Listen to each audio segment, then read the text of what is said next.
hipnosis, kemudian diadopsi menjadi neurolinguistic programming, kemudian diadopsi lagi menjadi neurosemantik. Terus berkembang ilmu ini yang tadinya sangat mistik, awal sejarahnya di Mesir kuno dan di India kuno, sekarang menjadi sangat ilmiah, menjadi sangat terstruktur, dan tentu saja menjadi sangat mahal biaya pelatihannya. Belajar bersama dengan pikiran bawah sadar. Yang pertama saya ambil dari NLP itu meta state. Arti meta itu lebih tinggi, bahasa Yunani, bukan dari bahasa India, Sanskrit. Meta itu lebih tinggi, yang terlihat gambaran istrinya, gambaran wajahnya, atau benar-benar mendengar suara-suaranya kan. Artinya ada yang memikirkan, yang memunculkan gambaran itu. Artinya pikiran memiliki level. Ini pikiran memunculkan bayangan, dan ini melihat bayangannya. Bukan mata kan yang melihat bayangannya, tapi mata pikiran. Otomatis ada bayangan dan ada yang melihat bayangan. Dalam istilah movie mind-nya neurosemantik itu, kita sering berkecimpung di menjadi artis. Menjadi artis itu maksudnya dalam ini analogi film. Menjadi artis itu kita mengingat masa lalu seakan-akan benar-benar mengalami lagi. Metastate itu seperti tadi melihat ada yang melihat, seperti mengamati tadi dalam meditasi vipassana. Jadi gampangnya menjelaskan metastate ini meditasi vipassana, mengamati pikiran itu sendiri. Karena saat ketidaksadaran itu diamati kan jadi sadar. Saat gelap ini sudah dikasih terang, kan tidak gelap lagi. Sesederhana itu sih sebenarnya. Tetapi kalau kita turun, kita ikut mengalir bersama pemikiran itu, ya jadi paling lagi. Karena itu teknik psikoterapi sekaligus teknik pengembangan spiritual yang paling sederhana itu yang meditasi tadi.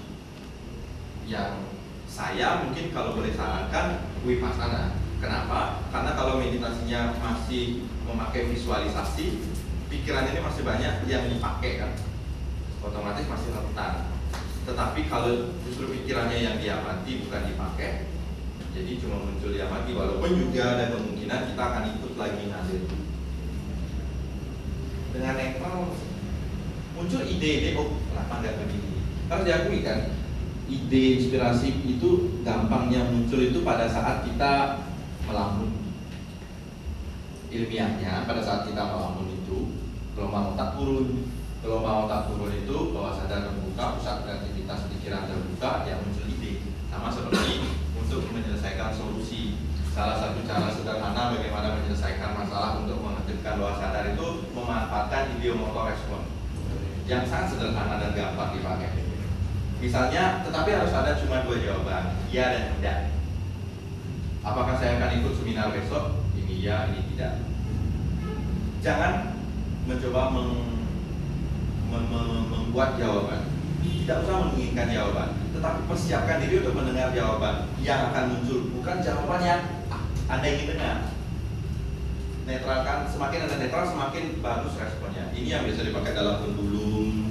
Ini memanfaatkan respon bawah sadar. Di komunikasi kalau ini iya, ini tidak. Saya hitung sampai 3, yang mana bergerak keluar berarti itu jawabannya. Hitung-hitung aja, nggak usah mikirin mana ya. Aneh kan kesannya, jadi kayak main-main kayak anak kecil. Tetapi kalau Bapak mau sering-sering mencoba dan sering-sering memakainya, jangan kaget ketika keputusan-keputusan sebenarnya rumit bisa diambil dengan teknik sederhana seperti ini. Sekali sehingga kedamaiannya terasa sekali, sehingga kenyamanan semua sensasinya terasa sekali. Tetapi sebenarnya bisa dikondisikan.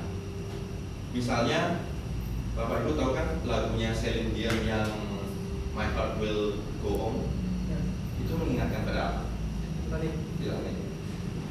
Kemudian Ebit GAD, tsunami. Apa hubungannya? Kan itu hubungannya secara material tidak ada, tetapi hubungannya secara pembiasaan ada. Jadi film Titanic soundtracknya itu terus diputar sehingga terhubung ke sana. Kemudian setiap terjadi tsunami diputar Ebit GAD sehingga ingat dengar Ebit GAD ingat tsunami. Ini Ini disebut angkor. Jika mendengar lagu David Kennedy, maka teringatlah tsunami tadi. Ini angkor sering terjadi tidak sadar. Misalnya, setiap kali kita duduk dalam posisi begini, tidak semua orang, misalnya, setiap kali saya duduk dalam posisi seperti ini, saya akan langsung mengantuk. Karena memang setiap saat terkondisikan dari dulu saya duduknya begini ngantuk. Sehingga posisi duduk saya menjadi angkor untuk ngantuk dan tidaknya saya. Tetapi pada saat saya duduk begini, saya akan jadi langsung bersemangat. Jadi saya membuat angkor-angkor sendiri. Misalnya depan rumah ada bunyi teng teng teng teng teng teng, tanpa dilihat bisa diketahui kan, karena sudah terbiasakan demikian. Jadi misalnya pada saat mengalami meditasi yang sangat mendalam, pasang angkor tertentu, pemicu tertentu. Misalnya, saya tidak setiap kali saya bermeditasi, saya tidak memakai mudra apa biasa saja seperti ini. Ini juga mudra apa namanya. Tetapi pada saat sangat merasa terhubung, saya memakai mudra seperti ini. Sehingga besok-besok untuk bermeditasi dengan kedalaman yang sama itu saya tak ulang dari 0 lagi. Tinggal begini oke lah, nggak dari 10, tetapi minimal dari 5. Semakin dibiasakan seperti itu, meditasi instan. Mensinkronkan bagian-bagian yang konflik tadi, ini akan terlalu panjang kalau dijelaskan. Lanjutkan pembahasan kepikiran yang mengetahui Tuhan. Mengetahui dari tanda kutipnya. Kenapa pikiran suprasadar dikatakan pikiran yang mengetahui Tuhan?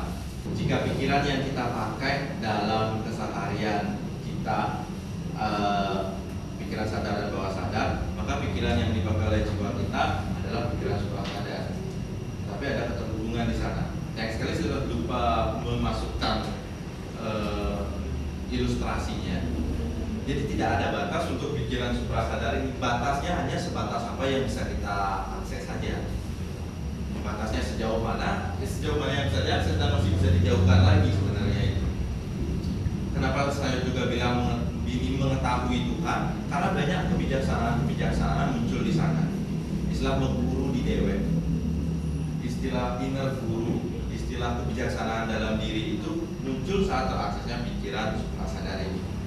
Pikiran yang menyimpan berbagai rekaman kehidupan seperti yang saya katakan tadi dari berbagai reinkarnasi, guru sejati, kemudian pikiran kolektif tadi juga sempat saya singgung, kemudian gelombang otak A. Sebenarnya prinsip kerja mengakses daya guna kita terhadap pikiran menipis. Misalnya, berapa banyak ide yang bisa dihasilkan dengan pikiran yang ruwet? Pikiran yang ruwet itu semakin ruwet semakin tinggi gelombangnya, kan tidak banyak.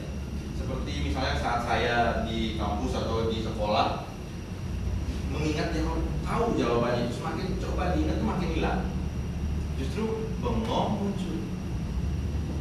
Jadi hukumnya sederhana saja, gelombang otaknya merendah, level kesadarannya meninggi, juga dengan kapasitas akses terhadap pikirannya meninggi. Karena itu yang berkembang metode-metode pembelajaran, belajar dengan rileks, memakai musik Mozart misalnya. Tujuannya bukan musik Mozart itu yang mencerdaskan. Itu sudah dimasukkan oleh American Psychology Association sebagai salah satu hoax psikologi, bahwa musik Mozart mencerdaskan. Tetapi memang berpengaruh, bukan musiknya yang mencerdaskan. Mendengarkan musik itu sambil belajar itu membuat gelombang otak menurun, sehingga seperti penjelasan tadi, daya ingatnya meningkat, kreativitasnya meningkat. Jadi efek yang dihasilkan oleh musik itu yang membuat cerdas. Efek tidak langsungnya, bagaimana meninggikannya. Kesan bagi saya ada di mana, tidak bisa dinilai dengan emosi yang muncul sesaat-saat itu. Ini sudah paketannya. Kalau misalnya kedukaan, dia akan membawa emosi penyesalan, sekian skala intervalnya. Kemudian proses psikologis yang terjadi sudah kalau duka, menyebabkan rasa, patah semangat. Kemudian pandangan kita terhadap kehidupan, pandangan kita terhadap diri sendiri, pandangan kita terhadap apapun akan jadi tragis sekali kehidupan ini, mendramatisir semua hal. Jadi prosesnya sudah seperti itu. Kemudian kalau pencerahan, tidak terlukiskan, kesadaran murni, pandangannya adalah. Kemudian kalau di bawahnya lagi cinta kasih, emosi itu selalu ada rasa hormat pada setiap makhluk hidup, bahkan terhadap diri sendiri. Rasa hormat yang sangat tinggi pada diri sendiri dan setiap makhluk hidup. Kemudian proses yang terjadi itu adalah pembukaan rahasia. Rahasia apa? Rahasia saya menghormati dia karena dia bagian saya. Rahasia-rahasia semacam ini. Karena merasakan rasa hormat, rasa cinta kasih itu, pandangannya adalah memberi kedermawanan itu yang berkaitan. Holistik itu artinya keseluruhannya. Jadi pikiran jangan dipakai sadarnya aja, jangan dipakai bawah sadarnya aja. Jangan terlalu mengikuti emosional, mengikuti intuisi. Kebijaksanaan itu perlu dibingkai juga dengan pertimbangan-pertimbangan pikiran sadar. Kasih sayang juga perlu dibingkai dengan pertimbangan pikiran sadar. Tadi sudah pastinya sudah sangat bagus perkembangannya. Mungkin saya tidak berani mengatakan bahwa saya adalah seorang spiritualis tingkat tinggi, walaupun yang saya omongkan ini kesannya tinggi sekali. Tetap saja akan ada celah kita didominasi oleh pikiran kita sendiri, kita ditaklukkan oleh pikiran. Ada saja celah tarik kekang kuda kereta tadi itu lemah terhadap kehidupan atau spiritual kita, dengan finansial kita, dengan faktual, bagaimana kita melihat kenyataan, dan transendental, hal-hal yang mungkin kita anggap tidak nyata. Ini istilah dalam NLP-nya cek ekologis. Tes ekologis ini maksudnya bagaimana suatu prinsip yang kita yakini itu bisa selaras dengan diri kita sendiri, bagian-bagian diri kita sendiri, dengan masyarakat, dengan berbagai elemen lainnya. Banyak orang merasa sudah mengenal Tuhan, merasa sudah sangat tinggi spiritualitasnya, tetapi akhirnya meninggal tidak diizinkan mengubur di desanya. Artinya apa? Sosialnya sangat buruk. Itu kan menunda lagi. Gimana cara menghilangkan penundaan seperti itu? Padahal sudah melakukan banyak cara, tapi tetap menunda lagi gitu. Ada banyak sekali teknik meditasi, tetapi yang paling sederhana apa? Saya juga tidak tahu karena juga saya tidak mengikuti atau membaca tentang semua teknik meditasi.